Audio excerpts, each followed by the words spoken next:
Atrayendo la gracia de Dios. Así se llama este mensaje en la segunda parte o en la continuación. Y estamos en Hechos capítulo 4, versículos 32 al 35. Hemos leído estos versículos varias veces, son versículos bien comunes. Cuando uno quiere hablar o aprender de la iglesia, inmediatamente va al libro de los Hechos. Y particularmente comienza a moverse desde el capítulo 2 en adelante. Bueno, estos versículos, dicen mucho y a veces nosotros no le prestamos atención como deberíamos. Yo confío que el Señor hoy día va a abrir nuestros ojos para que podamos verlos como Él desea. Verso 32. Y la multitud de los que habían creído era de un corazón y un alma, y ninguno decía ser suyo propio nada de lo que poseía, sino que tenían todas las cosas en común. Y con gran poder los apóstoles daban testimonio de la resurrección del Señor Jesús. Y abundante gracia, lo escuchó, ¿cierto? Abundante gracia era sobre todos ellos. Hermanos, ¿cómo deseo eso yo para nosotros? Amén. Versículo 34. Así que, fíjense el resultado. Fíjense aquí está, así que, significa por lo tanto, en consecuencia, no había entre ellos ningún necesitado. Esto parece el sistema económico perfecto, ¿verdad? Así que no había entre ellos ningún necesitado. ¿Por qué? Porque todos los que poseían heredades o casas las vendían y traían el precio de lo vendido. Versículo 35. Y lo ponían a los pies de los apóstoles y se repartían a cada uno según su necesidad. Oremos un momento. Señor, necesitamos, y yo particularmente necesito tu sabiduría, tu dirección, Señor. No es un mero cliché. Yo necesito, Señor, que tú me ayudes para poder compartirle a tu iglesia lo que tú quieres, para que nosotros podamos ver tu palabra con tus ojos, Señor, y podamos así ser, por medio de ella, espiritualmente fortalecidos, para que podamos recibir de ella visión y dirección. Señor, gracias. Gracias por habernos dejado las Sagradas Escrituras, Señor. Te bendecimos y gracias porque el Espíritu Santo tú lo has dejado, Señor, para guiarnos a toda verdad. Te pedimos que esta tarde, Señor, no sea la excepción. Y te damos la gloria en el nombre de Jesús. Amén. Amén. Aquí hay algunos puntos que yo quiero mencionar. El primero de ellos dice, en el primer versículo que leímos, dice la multitud de los que habían creído. Fíjate, por favor. Fíjate, Dios nos ha estado hablando a nosotros de salir de los límites. Sin límites, como decían antes, sin límites significa salir del encuadre. Significa tener la disposición de ensanchar aquello que nosotros tenemos preestablecido. ¿De acuerdo? Déjame darte un ejemplo bien terrenal. Algunos quizás lo han hecho, otros desearían y no pueden porque no se puede. Pero ¿cuántos desearían agrandar su casa? ¿Verdad? Ok, y tú tienes la visión. Lo que te falta ahora son los recursos para poder llevar esa visión a cabo. Amén. Pero tú ves esa casa, tú ves otro dormitorio aquí, tú ves la cocina así y no así, tú ves el living comedor de esta forma, el baño lo ves acá, ¿verdad? Ok, antes de que tu casa efectivamente sea grande, ¿qué tiene que haber?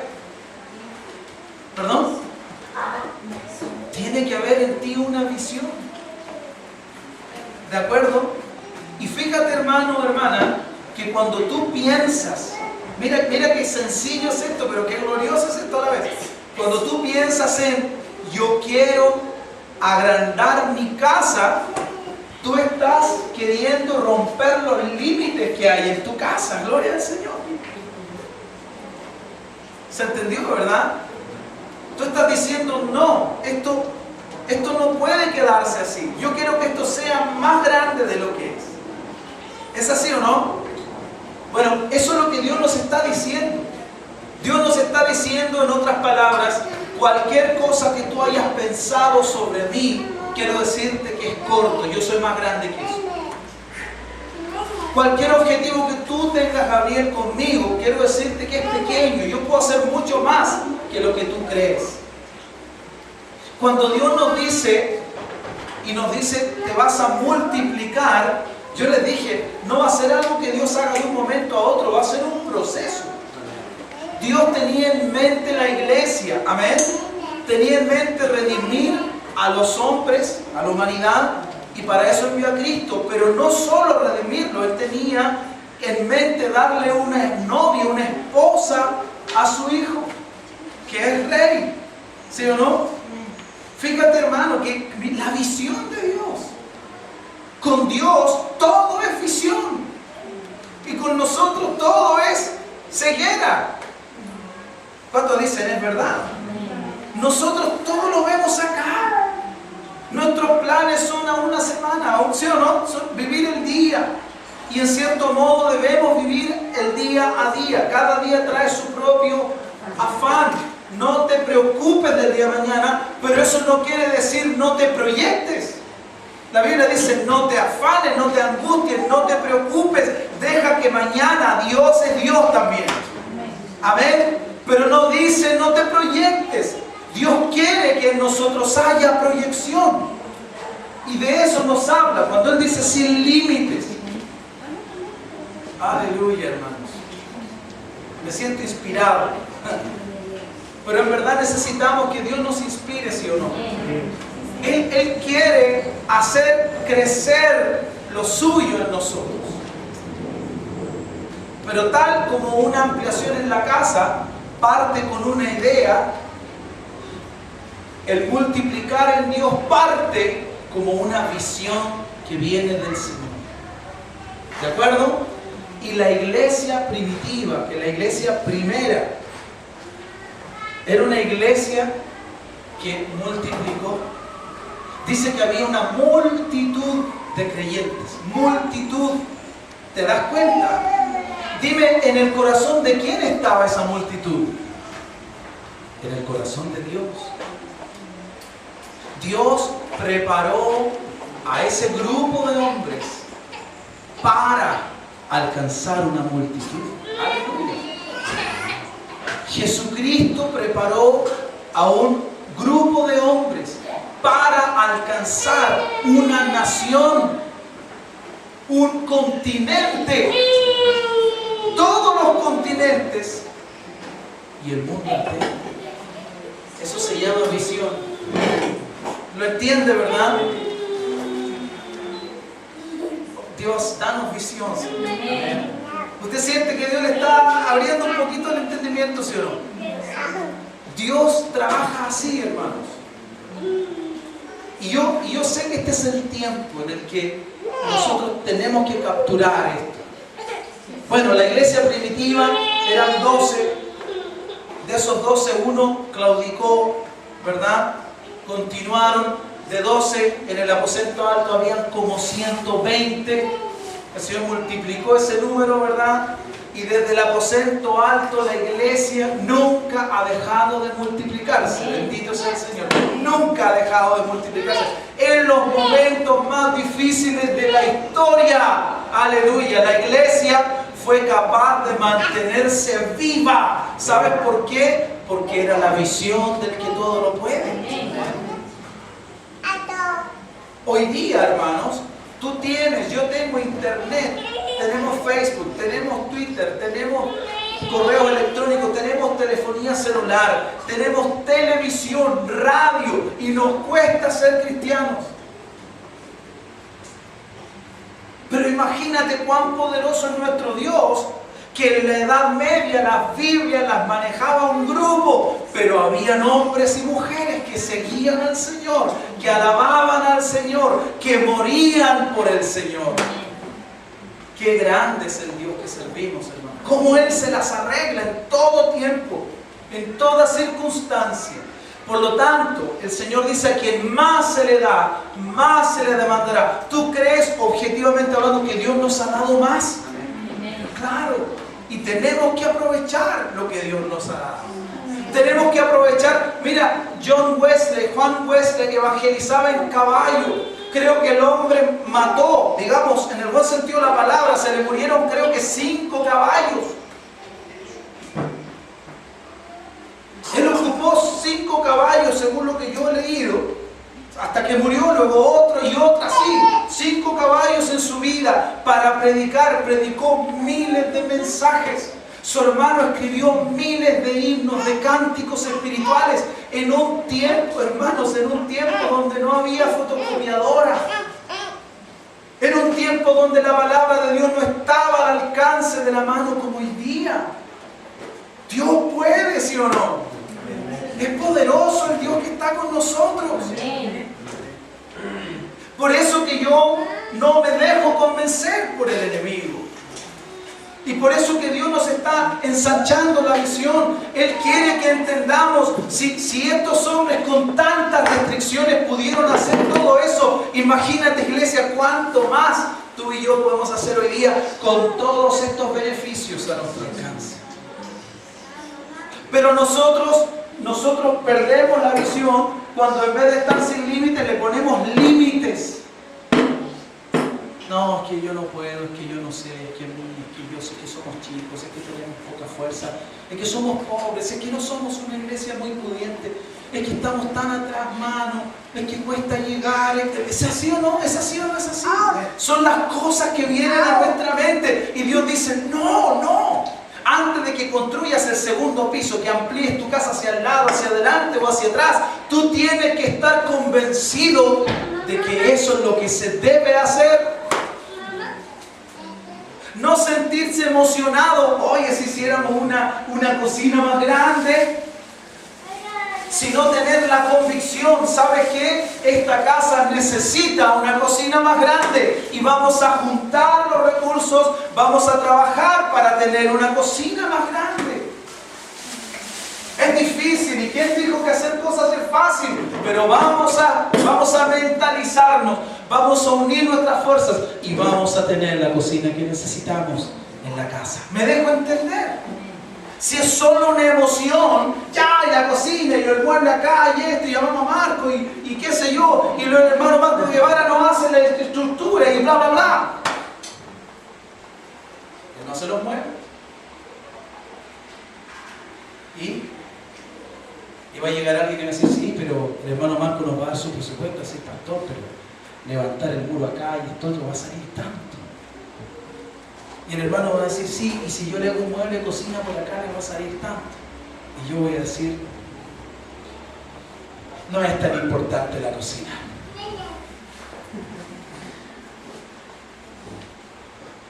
Era una emoción. Amén. Estaba emocionado con la idea de una cocina. No estaba convencido de que eso es lo que necesita. ¿Me está entendiendo? ¿Cuántas personas conoces tú que están emocionadas con Dios, pero que no están convencidas de Dios?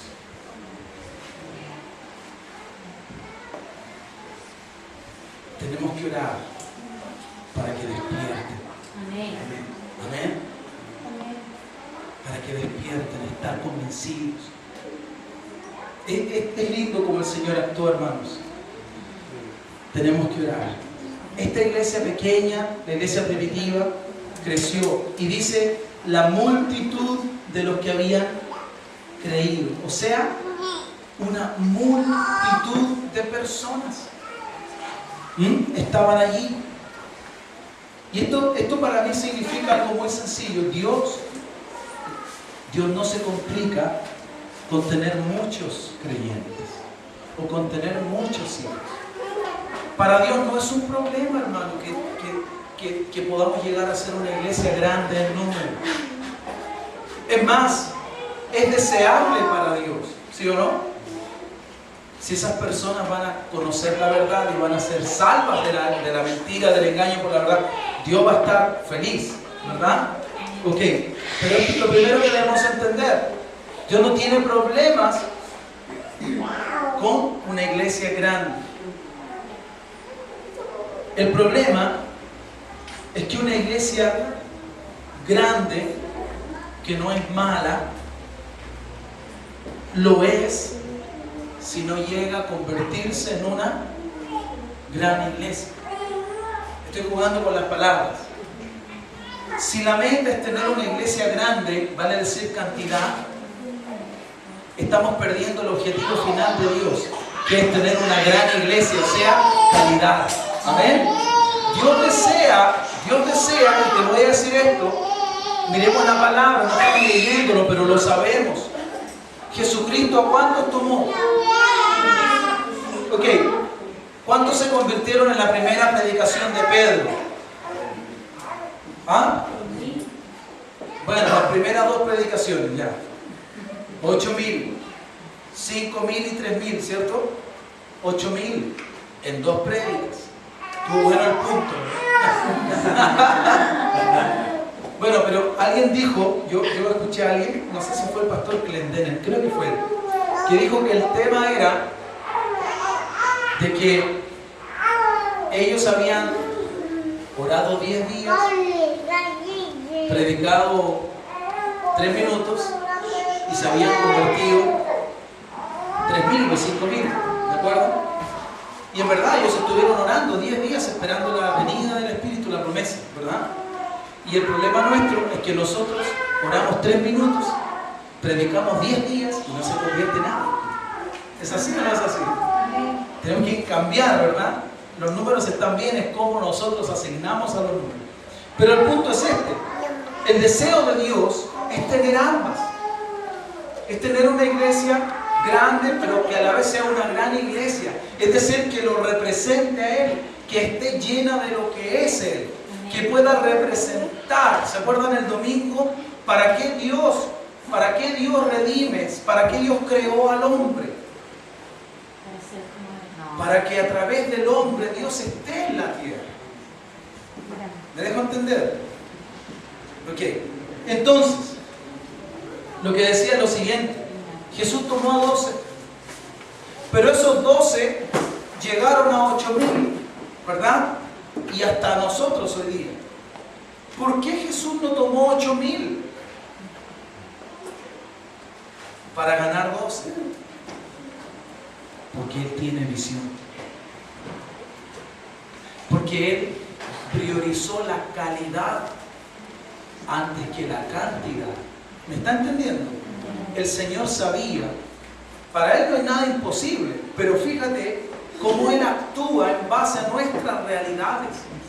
Él sabía que tener 8,000 discípulos era bien complicado.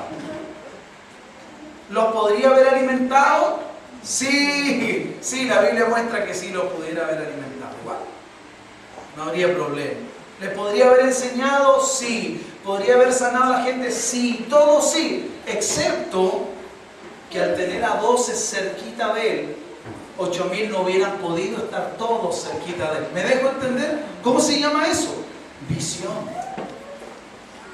Visión.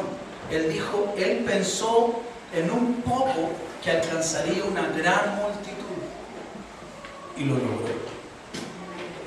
Por eso, iglesia, tú y yo nunca debemos menospreciar lo que somos o lo que tenemos. Mi casa es chiquitita hoy día, pero ¿sabes qué? El Señor puede darte una casa más grande si la necesitas. ¿Me entiendes? Hoy día mi visión es pequeña, pero Él está trabajando en nosotros para que esa visión pueda crecer, ¿ok? Y dar lugar a lo grande que Él quiere hacer. Pero quedó claro entonces, ¿verdad? Él no tomó una iglesia grande, Él tomó gente en la cual Él trabajó en la calidad, ¿de acuerdo? Y ellos llegaron a una multitud. ¿Sí? Perfecto. Era una multitud la que había creído. Segundo, dice que esta multitud, y esto sí que es difícil, aquí tiene que estar bien. Dice que esa multitud era de un corazón y era de un alma. O sea, tenían un mismo sentir. En otras palabras, en chileno, iban todos en la misma micro. Querían lo mismo. Hermanos, ¿saben lo que más cuesta en este tiempo? En esta época en que vivimos, lo que más cuesta es ponerse de acuerdo. ¿Por qué discutimos los matrimonios? Porque no nos ponemos de acuerdo. ¿Por qué tenemos problemas con nuestros hijos? Porque las brechas generacionales hacen que tengamos desacuerdos, ¿verdad? Porque hay problemas con los vecinos. El problema de los acuerdos. Y fíjate que aquí ocurrió algo glorioso. Dice que esa multitud era de un corazón, de un alma. O sea, tiraban para donde mismo, tenían el mismo sentir, eran movidos por los mismos objetivos. Quiero preguntar algo. ¿Qué debe ocurrir para que uno llegue a esa clase de identificación? ¿Cuántos recuerdan que yo prediqué sobre identificarse con Cristo? ¿Saben por qué ellos eran de un mismo sentir, de un corazón y de un alma? Porque ellos se identificaban con Cristo. Por favor, no pierdas esto, que es muy crucial.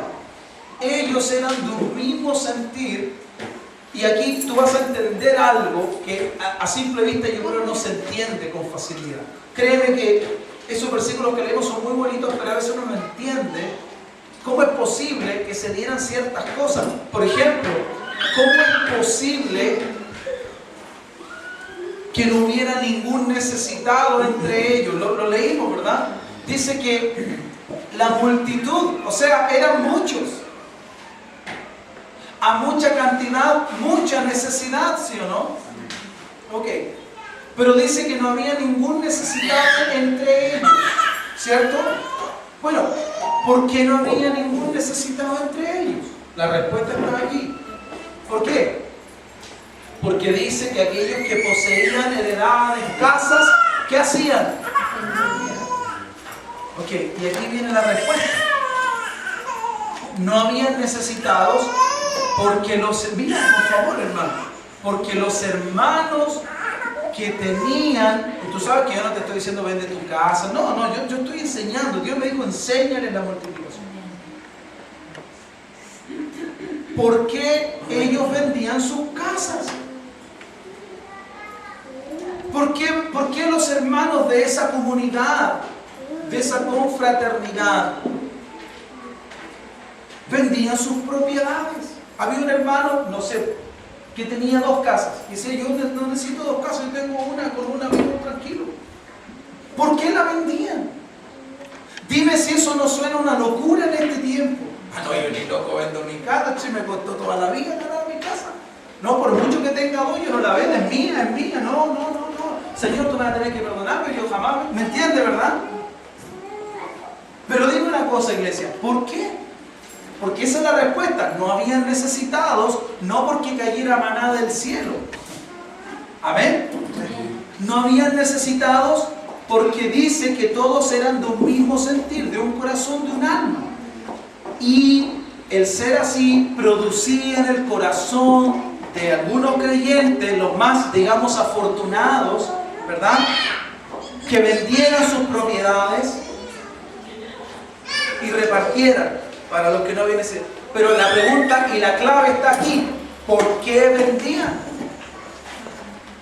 Ahí está la respuesta. ¿Por qué harían eso, hermanos? Porque una persona se despojaría de esa forma? ¿A alguien se le ocurre o no? Porque veía la necesidad en el hermano. Es un buen punto, pero yo creo que la respuesta es otra. ¿Alguien quiere dar su opinión? ¿Y qué significaba eso? Porque yo dije, se identificaban. Ahí está la clave, se identificaban con... ¿Y qué significaba que se identificaran con Cristo? ¿Por qué el identificarse, ojo, por qué el identificarse con Cristo les llevaba incluso al punto de vender esas posesiones extra para darlas a los hermanos y suplir las necesidades? ¿Por qué? Ok, es que eso es como el hermano dice, ¿verdad? Porque estaban convencidos. ¿De qué? De Cristo, de a quien estaban sirviendo. De acuerdo, estaban convencidos de Cristo. ¿Y qué fue lo que Cristo dijo? Mi reino no es de este mundo. Ellos no tenían interés de atesorar, aleluya, en este mundo, porque sabían que el reino del rey al que ellos seguían no estaba en este mundo. Hermano, ¿para qué quiero tener 10 casas? Si yo estoy para allá, yo estoy pasando por aquí nomás, con una que viva tranquilo, bien. ¿Sí o no? ¿Lo entiende, verdad? ¿Se entiende, hermanos? Por cierto que les movía el amor, la compasión de Dios, pero todas esas cosas, ¿de dónde vienen? De Cristo, de identificarse con Cristo. Y ellos vieron, hermanos, por eso te digo, faltaría tiempo para profundizar esto, pero mira, por eso que es tan importante cuando una vez yo les dije a ustedes, el mensaje del Evangelio no debe cambiar. No hay otra forma de llegar al cielo, no hay otra forma de alcanzar salvación, sino es por medio de la fe en el sacrificio de Jesucristo. No hay manera de llegar al cielo si no es por Él. Nadie viene al Padre, dijo el Señor, si no es por mí. Pero escucha esto que es tremendamente vital. Pero no dice acá, no acabamos de leer, que dice, y con gran poder los apóstoles daban testimonio de la resurrección del Señor Jesús. Hermanos, la gente con la que estaban ellos no había escuchado de Jesús. No habían incluso visto a Jesús. No habían incluso visto algunas de las señales y milagros de Jesús. Ok, ese murió y ese mismo está vivo. Y muchos de ellos lo vieron. O sea, todo lo que Jesús decía era verdad. Él decía que Él iba a morir y que iba a resucitar. Muchos de ellos lo vieron alzarse. ¿A dónde se fue Jesús? De vuelta a su reino, ¿verdad? ¿Para qué quiero 10 casas si yo quiero ir detrás de Él? Amén. ¿Me está entendiendo, verdad? No era casualidad, no era suerte, no, era una convicción. Ellos tenían la convicción, el Señor sabemos, Él resucitó, lo vimos, estuvo 3 días muerto, pero al tercer día Él venció la muerte, se levantó y nosotros le vimos ser alzado al cielo. Así que, hermano, tú tienes problemas. Mira, yo tengo una casa, ¿sabe, apóstol Pedro? Yo tengo una casa, yo estoy esperando irme con el Señor lo antes posible. Vendámosla y cubramos las necesidades de los hermanos. ¿Me entiende, verdad? Yo te voy a decir por qué no está ese espíritu en este tiempo. Porque nosotros no tenemos la mirada puesta en ir. Nuestro corazón está en estar. Amén. Oh, el diablo no me va a querer por esto.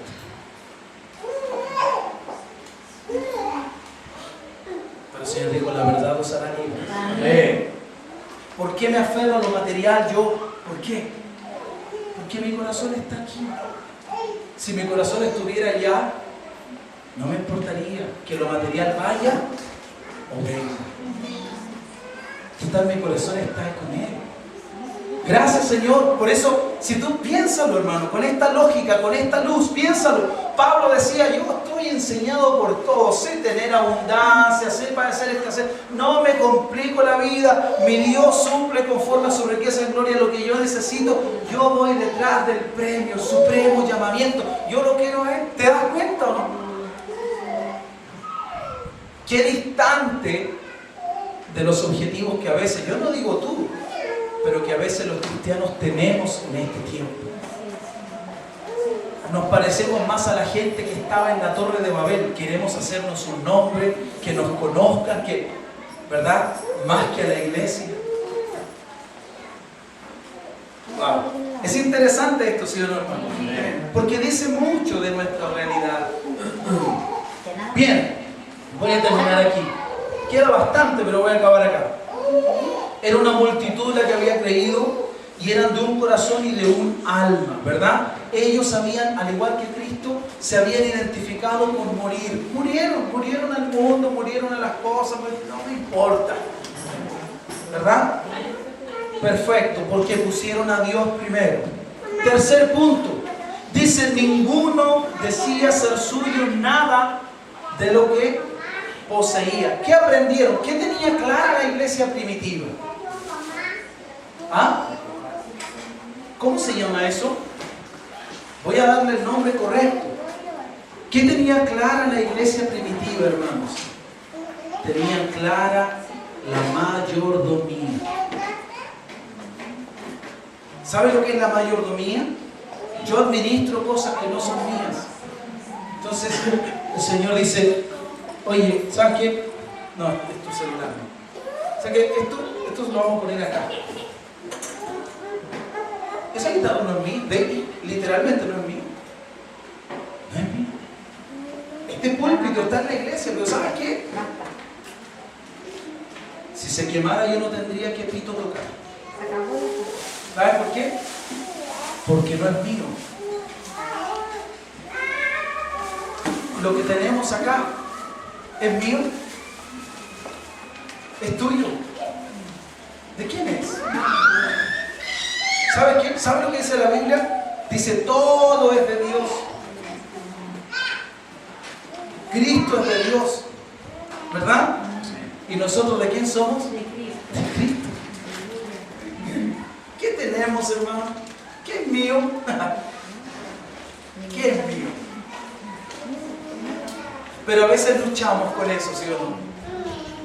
Y nos creemos el fuente, nos sentimos, ¡ay, mío, esto es mío! No, es del Señor, realmente todo es del Señor. Yo le doy gracias al Señor que Él pone cosas en nuestras manos y en un rato le agradecen. Yo tengo un vehículo, gracias Señor que lo tengo. Literalmente no es mío, pero gracias que lo tengo, lo puedo manejar, me sirve, me lleva a mi familia. Yo desearía que el Señor provea a todos mis hermanos un vehículo, porque yo veo lo útil que es.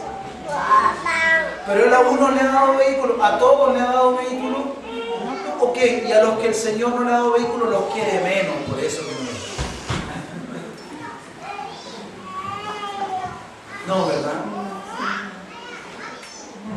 Dice que ellos tenían muy claro que nada de lo que poseían era propio. ¿Cómo nos aferramos a las cosas, hermanos?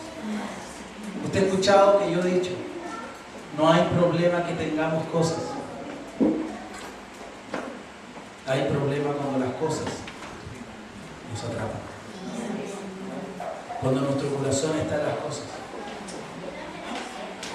¿No?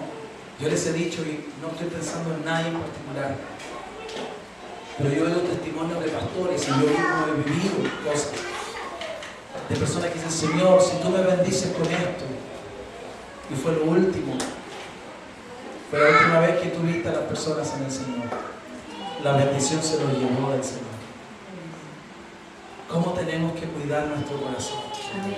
Porque nuestra verdadera bendición no es algo que el Señor nos pueda dar, es el Señor.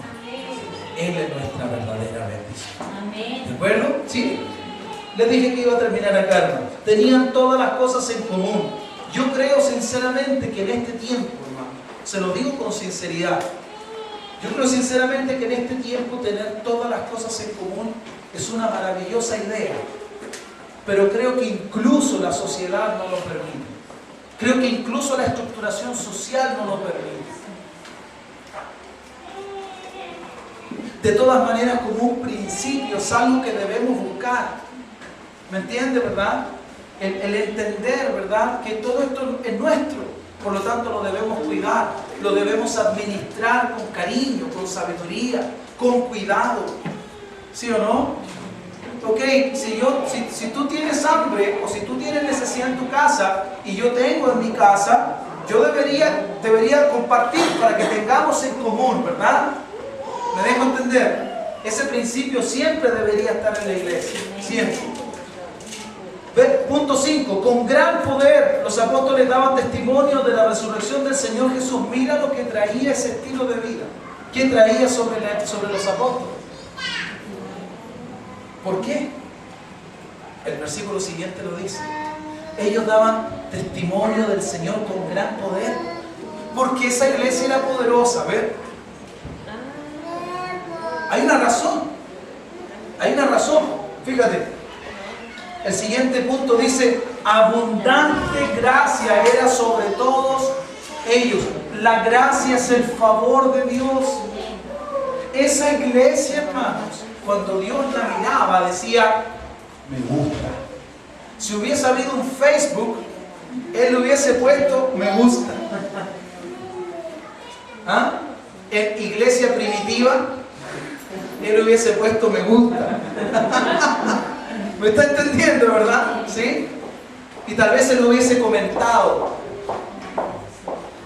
Esta iglesia tiene mi gracia.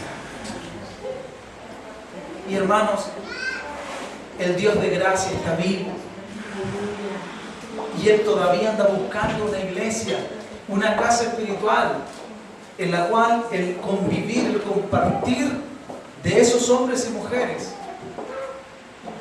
atraiga la gracia de Dios.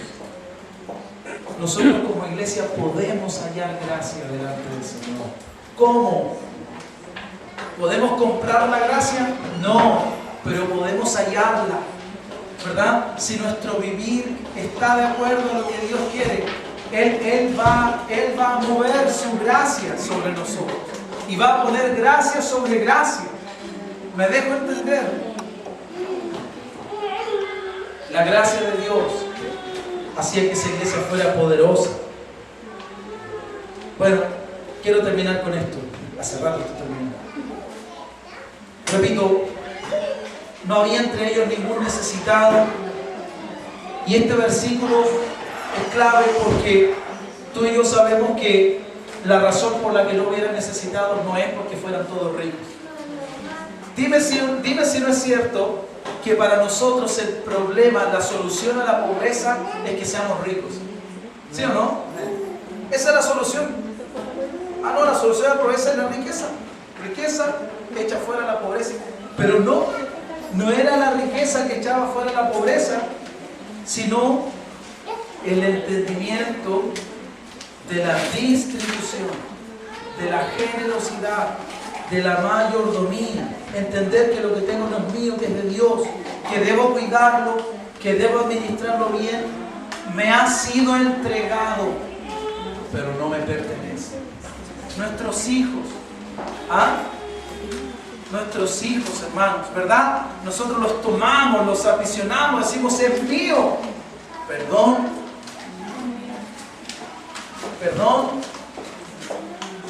Nuestros hijos son nuestros. Oh, yo quiero a mis hijas, las reto, peleo con ellas, juego con ellas, me río, etc. Pero son mías. No son mías. No son particularmente nuestros. Y eso es un tema que nosotros debemos comprender. Debemos comprender que lo tenemos, pero no es mío. En el momento en el que yo menos creo, Dios dice permiso. Y ni siquiera estoy diciendo que Dios le quita la vida, ¿no? Sino que en el momento que uno menos piensa, Dios dice, ¿sabes qué? Yo lo he hecho misionero. Así que despídete porque se va a África. Y tú como papá dices, pero ¿y por qué no misionas en La Pintana, en Lampa? Ándate de misionero a Quilicura, para estar cerca. Dice, no, mamá, es que mi corazón está con los negritos allá al lado. Y ahí tú tienes después a los papás orando para que los leones se conviertan en herbívoros. ¿Sí o no? Porque justo hermano una reserva ahí, está lleno de leones. Bueno, hermanos, son cosas que nosotros necesitamos entender. Queda bastante más, pero vamos a terminar. Ha sido ya suficiente. Que no nos muevan emociones, amén. Que no nos muevan emociones. La emoción dice, ay, si tengo ganas, hoy día no tengo ganas, hoy día estoy flojo, hoy día tengo sueño, hoy día no tuve un buen día. Así que no, que nos mueva la convicción, amén. ¿Cuántos el día lunes no quieren levantarse en la mañana? ¿Ah? ¿Verdad?